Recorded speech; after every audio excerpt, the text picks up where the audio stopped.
Whether you're getting smacked in the face by a stick, or you miss out on the opportunity to eat your favourite butterfly, I do my best to derive my happiness from the process and not the end result. Aw, Mick, that looks shit. That's why I get excited regardless if you see me pull out one speck. These are very small bits of gold, but you can see one piece here and one piece just here. Or a couple hundred specks. That is a proper pixie pan. Look at that. Because for me, hunting down the big deposits of gold is just as exciting as working them. Yes. Oh, that's so much better. Which neatly takes me to the start of this journey in the northeast of Victoria, in a tiny creek that I had a hunch might have some gold in it. Summer has finally decided to arrive here in Australia. Better late than never, I guess. And I've managed to find a spot on a little known area of Reedy Creek underneath a nice shady tree because it's currently 36 degrees. Probably really wrong in my off the top of my head maths here, but I think that's around 100 Fahrenheit. This little creek is one of my private permissions, and I've been tracking the gold down here to this little inside bend gravel bar, and I found a really interesting section of bedrock. This is the gold that I found test panning so far today. And whilst I haven't had any bonanza pans, this is the sort of gold that would add up with a high banker really quickly. So I'm going to take a few more pans out of here and we're just going to see what we get.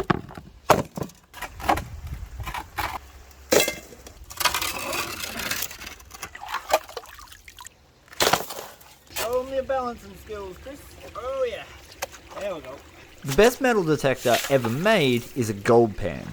I'd spent the majority of the day working my way down this creek until I found this gravel bar, and all I was doing was following the black sand and the gold to where the gold was highest concentrated, and I was about to hit a bonanza of a spot. It's interesting to note that there is no black sand, or not very much black sand, in this spot. It makes it harder to track the gold down when you can't see where the heavies are. And we got a whole lot of specks in there for basically what is one full shovel's worth of material. So whilst I'm not getting those magic pans I was getting last week, I've got gold everywhere. And the reason why is just here. This is a piece of conglomerate that the old miners left behind. They didn't work this, and there's gold shedding out of it. I know that because I tested the top of it and got good flakes.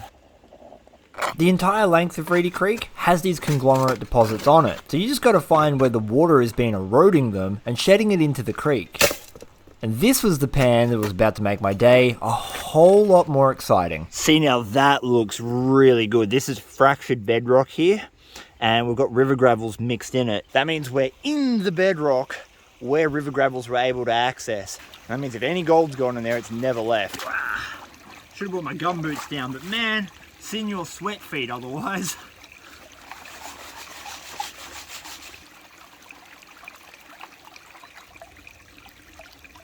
Oh my god. It's a pixie pan.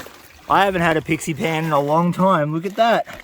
Look at all the gold coming out in the corner. I'm not even halfway down in my pan yet. The reason we call these pixie pans is because the gold comes out either side of the dirt when you're only halfway down the pan, and when it does this, it looks like little triangles of gold. And those triangles of gold look remarkably like the little ears of the mythical creature of a pixie. This pan looks so good all the way down, so fingers freaking crossed we've got a small bonanza. All those test pans today, come on baby, big, oh my god! Oh, I was gonna say no whammies.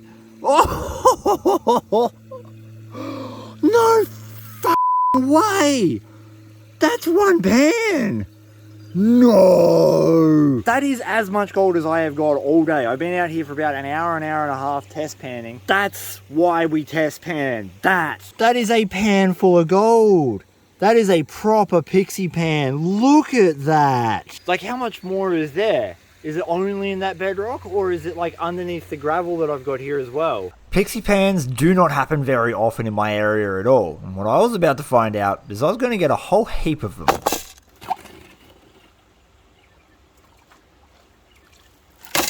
That's why it was good. It's fractured bedrock. It's just fractured bedrock. You see, when clean, fresh, broken bedrock comes up on your shovel, it means that ground has never been touched or worked by any other human. Great success. And so if gold is collecting on top of it, it was actually able to sink into the bedrock, and therefore it's protected. And this has obviously never been touched.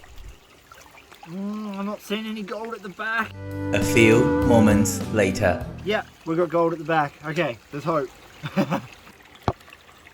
It certainly doesn't look as rich as the first one. Gold gods, don't fail me now. I will go home and sacrifice that gerbil. No whammies, big bucks, no. Oh my fucking god. This is a tributary. This is a tributary to a well-known gold-bearing creek. No freaking way, man. Look at the size of some of these bits. That's a mental pan. Look at the size of that monka. That is a proper nasal booger. I have so much more creek to explore today, but I kind of don't wanna. Why would I when I'm getting this? It really doesn't matter how good you are with a shovel. Unless you're using some kind of suction pump, you'll never be able to get your bedrock clean.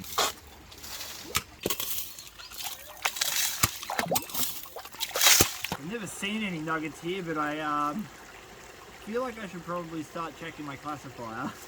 Now I know what you're thinking. The yabby pump is losing gold out the end when I try and transfer the dirt to the pan out of the hole. Oh, we got gold all over the back. There's gold flakes coming out of the back every time I wash down. And I know this because I get asked that question every time I use a yabby pump, and that's why I made a full video explaining why that's not the case. That video is linked in the comments below. And oh my word, I was still getting pixie pans. The initial signs are looking good, but I'm not holding my breath because, man, I've been skunked that many times. You think you're on to an absolute winner and then you're just not. No, we've still got good gold. I mean, no person in their right mind is going to complain about gold like that in every pan, are they? Wow, some of the trolls that follow my account that are like, why don't you go be a real prospector and find some real gold? They'll probably still be salty about that. Very next pan, and I got almost identical gold, including a little pickery bit. Man, if this little bit came out of my nose, I'd be pretty dang happy. Don't do drugs, do golds. Leaving the real prospectors to find the nuggets, I was content to sit in the shade for the rest of the day and find more gold like this. Oh, it's hot. It's hot. It's just that there's no breeze, so it's real stagnant air. Anyway, I've done about half a dozen pans out of my hole over there, and the gold is remaining relatively consistent. The worst pan I got was about 10 micros, and that was when I was off the pay streak. And most average pans are giving me gold like that. Still fan-bloody-tastic for my area. With the gold consistently coming out of the ground, I set about working it as hard as I could before the heat took me out. This seems to be the first pan where the gold spec count has really dropped back, so maybe we're coming to the end of this little deposit, but it's been a bloody good experience. No deposit or pay streak, no matter how rich, lasts forever. And that means eventually you will get through it and you'll have to go back to prospecting the nearby area to see if there are any more hidden gems. Oh, deep cut. Managed to get what I would consider a relatively full pan, and there was some fractured bedrock on the bottom. So maybe, but apparently I've made the blood sacrifice. And you know what they say about making blood sacrifices? Make sure you return your summoning book to the library so you avoid fees. No pixie pans yet. The moment of truth. Do we have big bucks? Do we have no whammies? Oh, what? Whoa! Look at that flake. We're a bit light on spec count, but damn, those are two nice flakes. It's the age-old question, isn't it? Quantity or size? Because I've got size, baby. Size.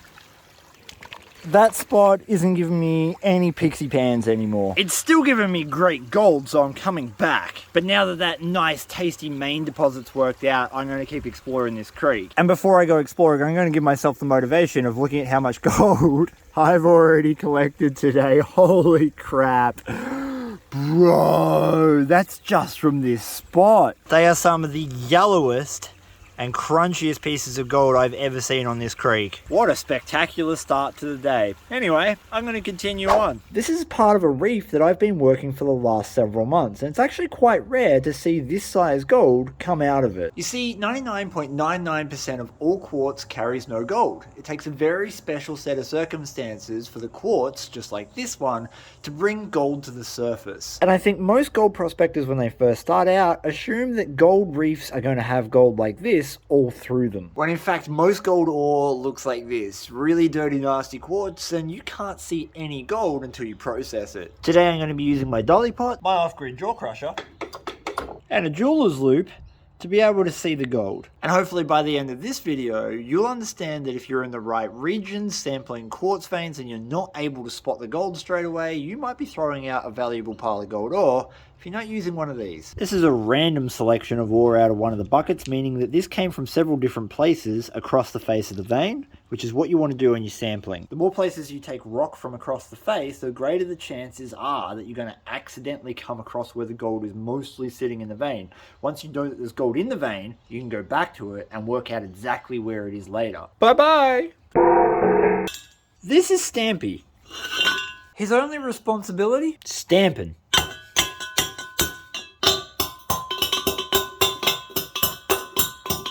It's a wild fern.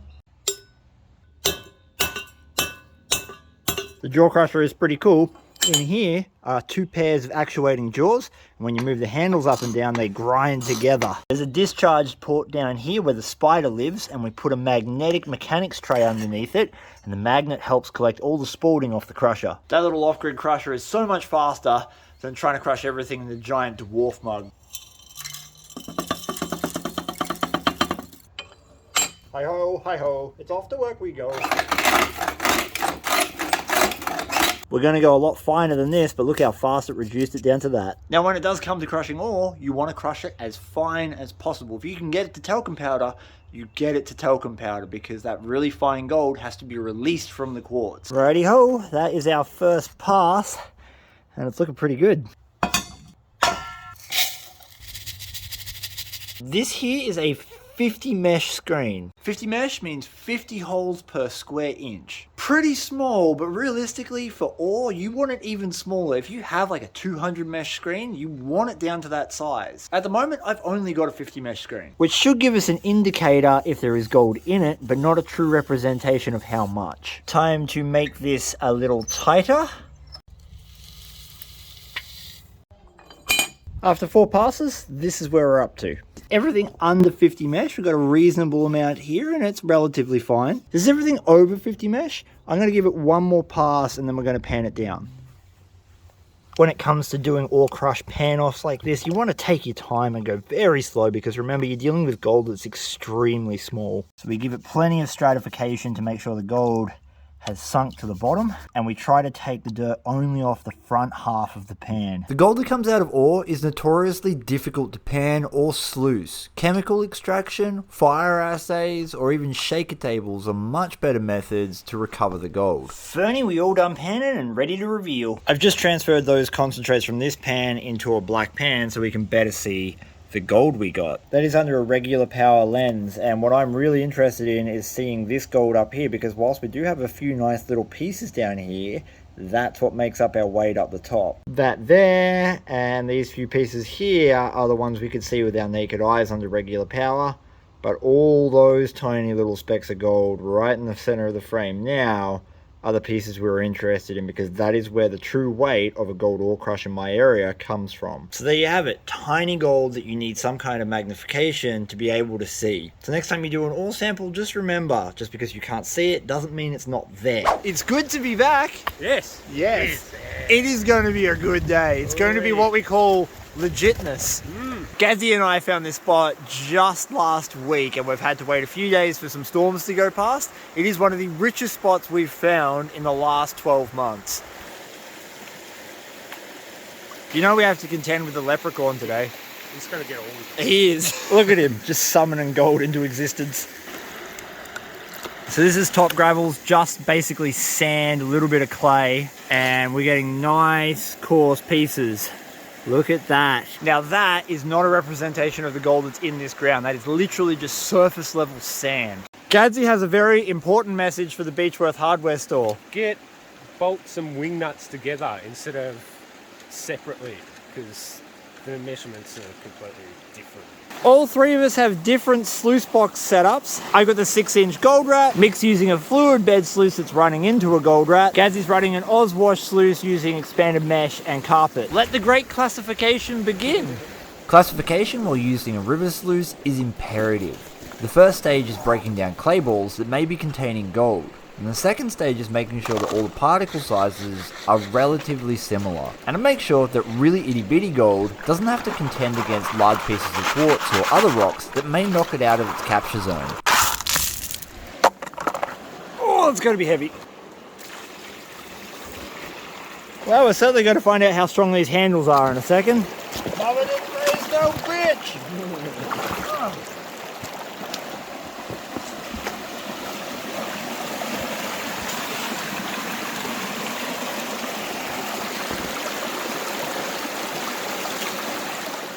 River sluices aren't as fast as high banking. In fact, sometimes they're even slower than panning. Their real magic comes in their ability to give you a break. Panning is hard, labor-intensive work. River sluicing gives you the opportunity to crouch down and just gently feed a sluice for a while your body recovers.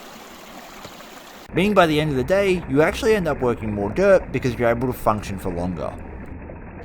Now, Stumpy, if you're watching this, I do apologise on Gadsy's behalf, but he's actively trying to get rid of the pick. No, I'm not. Yeah,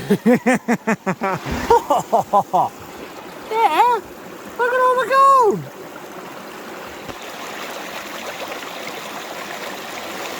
Damn, Mick, your entire mat is coated in gold. You've only done half a bucket. Everyone's getting gold. That's all the gold I've got. That's all of it, yeah, because there's no iron. No. I've only run maybe half a bucket, but I'm going to argue it's a good option. Look at all those flakes. Oh my god. I'll be honest, river sluicing is a bit tedious. It's rinse and repeat all day long. Classifying buckets is annoying and hard work. So what I might do is go back to my other method, which is I use the classifier, classify a pan, tip it down my sluice, classify a pan, tip it down my sluice. I mean, it's more walking, but it's less labor intensive. Because both mine and Gadsy's old man backs are starting to kick in. Oh my god, look at the black sand. I mean, I know there's gold in there, but that's thick. How many buckets? One. One. One because I'm doing half buckets. So. Oh, Mama didn't raise no bitch. No.